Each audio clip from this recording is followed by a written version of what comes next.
Hello, everyone. This is Al Fadi, and I want to welcome you back to a continuation of this video series entitled The Search for Muhammad. We've been debunking a number of historical documentation that are typically used to prove the existence of Muhammad. Today, we are going to take a look at one of such important document, actually, to our Muslim friends, that is the Quran. With me here to discuss this is our dear brother, Dr. J. Smith. Dr. J, so we've been debunking historical documentations or alleged historical documentations, but today you are going to also use the Quran itself. No, the Quran. And this is something that would have to be here. If Muhammad did exist, he should be all through this book. What do you know about Muhammad in this book? Is he all through it? Well, I mean, I'll give you the traditional understanding as a Muslim. Yeah, Muhammad is all through it, but if you ask me by name, probably a handful, 4 times. Only 4 times that his name is in the Arabic. That's right. Now, all the way through in the English translation, they put Muhammad, Insertions, of course, yeah. always in brackets. So for those who are watching, whenever you see the name Muhammad and it's in brackets, you know that that is an interpolation, that is a commentary. They're putting that as a commentary. It is not in the Arabic. And you can just, what I always do, I always make sure that I have the Arabic and the English next to each other. Do that. Make sure you have a Quran that has both side by side. So when you make this argument, you can go to the Muslim and say, where's it in the Arabic? Where's it in the Arabic? They're assuming it is. It's always, whenever it says representative of God or messenger of God or apostle of God or prophet of God, they assume and they put Muhammad's name in there, where in many cases he should not be there. In fact, if he is so important, if he is the greatest of all prophets, if this whole book was revealed to him and it refers to him over and over and over again, like in the Shahada, there is only one God but God, and Muhammad is his prophet, which is not found in the Quran as one title or as one phrase. It's separated, but the prophet of God, even the name itself means the praised one, is it not? Isn't that what it means in Arabic? At least the translation of the name, yes, or the title. So I asked this of Murad. Murad is, he understands Aramaic. He also understands and does an awful lot of work in the Syriac, but he also is a native Arab speaker. He is from the Middle East himself, and he has been working on this for years. And he and I did a video a number of months ago where we asked this very thing. And I said, okay, Murad, you're the one that has really worked on this. You understand the Quran. You have grown up with the Quran all your life.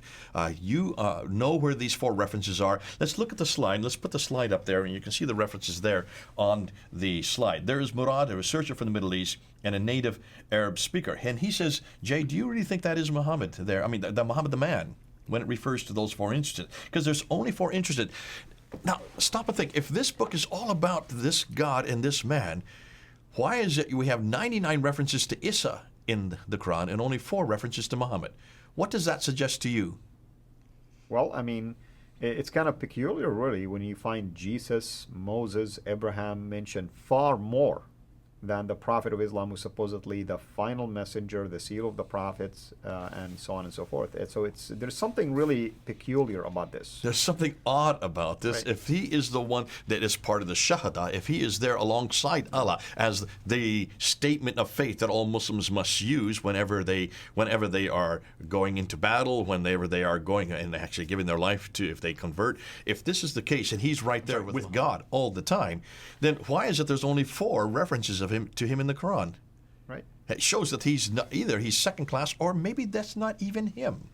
This is what Murad is intimating. Now, I'm still on the fence on this one. I'm not going to take a position on this. This is a white paper, as I call it. At breakfast this morning, I explained what a white paper is. I don't know if you know what it is or not. Why don't you see if you do know what or not. What do we mean by white paper? Just to get a feeler out there, feel an idea, a thought, data, research maybe, and see what kind of peer review or pushback you can get. And governments do this. They do this in Britain all the time. They call them white papers, where they leak something to the press. The press then puts it right across head pages, front cover. People then react. And then the government looks and sees, well, this is a good idea or it's not a good idea. And they look to see what the rebuttals are, and they realize if this is a good, sound doctrine or not a sound doctrine. Well, doctrine would be theological, political position to take or not a good political position to take. And that's why it's a feeler. You're right. It's just like testing the waters.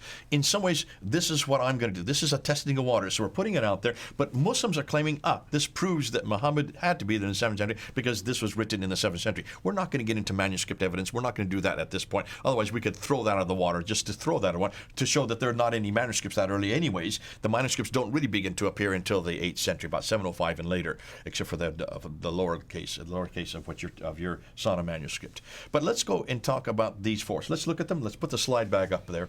And you can see the four references are chapter 3, verse 144, which says, and the Blessed One. I'm going to use the Blessed One because that's how Muhammad is in Arabic. So the Blessed One is no more than a messenger.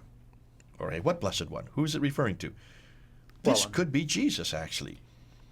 That's what's fascinating. If you look at the context, you can see that. Chapter 33, verse 40. The Blessed One is not the father of any of your men, but he is a messenger of Allah and the last of the prophets. Well, that's fascinating, because that is where they get this injunction from, that Muhammad must be the last of the prophets, without realizing that this could also be the Blessed One. It could be almost anybody. In this case, it could also be Jesus. And this is what Murad is trying to say. Now, I'm not still completely convinced. I know that Mel is convinced, and so is our good friend here that we have here. Robert Spencer is convinced that these are nothing more than the probably person of Jesus, because it's, as we're going to see with the dome and the rock, you can see much the same argument. I'm going to take this position, and I would say, then this will prove to us something, that someone who is a Christian background who invented, basically a book called the Qur'an, if we're talking about Jesus being the final one, because the Islamic position is that it's Muhammad who is the final one. So we have this tension, and I agree with you that taking a final position on this is a little bit hard right now until you get to the bottom of how. Until you ask yourself, who is the one that takes a position that Muhammad is the final one? Where do you find that? That is found in the Sirah. That is found in the Hadith. That is found in the 9th century. That is found in Abbasid literature. But the Quran also does mention him. Here it mentions him, right, yes. Exactly. Unless you talk about the Spirit. So let's just take this on board. Does this prove that Muhammad is in the 7th century? No, because none of these are from the 7th century to begin with. Nonetheless, chapter 47, verse 2, and believe in that which is sent down to the Blessed One. Okay? Chapter 48, 29, the Blessed One is the messenger of Allah. So this could be anybody who is a messenger, anybody who is, twice as messenger of Allah, or who is the last of the prophet, or one who is sent down, the Blessed One. None of them refer to a person called Muhammad, is what Murad is saying. I'm on the fence on that. I'm not going to say yea or nay on that yet. They most likely refer instead to the Blessed One. Note that is what the word Muhammad means, who could very well be Jesus. So his conclusion is, if this is not a man at all, then Muslims cannot use the Quran to support Muhammad's existence in the 7th century, and one of the foundational pillars of Islam begins to fall. So let's put it out there. Let's see how people come back to us on this. I'm not going to suggest that I'm holding steady to this. I do take the position, unlike Robert Spencer or Mel and Murad, that this may be Muhammad, and this is as we're going to see in the Dome of the Rock. That also is about the same time period that the Qurans are beginning to be introduced. Mm-hmm. What we haven't done yet, we haven't looked at chapter 3, 33, or 47, or 48 to look and see where that was introduced into the Quran. Could be these are all much later renditions, because we know that the Quran was still being introduced as late as 749. Well, we now know that about the Topkapi. The Topkapi, the latest dating for that is 749, 750, about the same time that the Abbasids introduced, which is fascinating because even the type of script that is used there is the Abbasid script. It's called that for a name. Why is it named that? Because they are the ones who introduced that type of script. So there is much yet to be played out on the Quran. We're not doing that in these series. We're not looking at the dates on the Qurans or the manuscripts. What we are saying is these four verses could be much later. I would go with that myself, that these are much later verses that are added at a much later time when Muhammad was a man that was being imposed. And this idea of Muhammad being a man really is only found in the inscriptions. Remember we talked about that. The rock inscriptions only use that kind of reference to the man Muhammad from 730 on.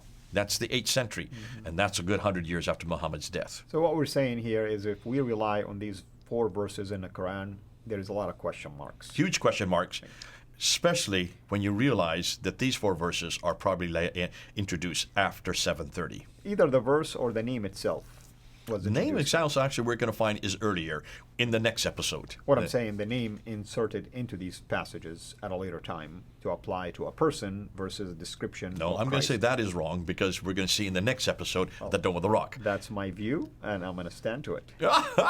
Okay, you can see we don't even agree. He and I don't agree on this. How can I sit there and talk with you? You don't even agree with me. But that's great. That's where and this is why everything we're doing, almost all the stuff that we're touching, is germinal. This is fascinating because until we know exactly when you can date these manuscripts, we won't be able to answer that question. Right. We can date the Dome of the Rock. And that's coming next, because the Dome of the Rock is fascinating, because I will suggest that that is where Muhammad's name is introduced. But that's for the next episode. So that's what we are going to address next time, which is the Dome of the Rock. Very good. Well, everyone, you've heard the presentation. You heard also the different views that are being presented, not just by the two of us here, but by the other researchers as well. So we hope that you will do your own homework, especially if you are a Muslim viewer. Until we meet with you again next time, have a blessed day.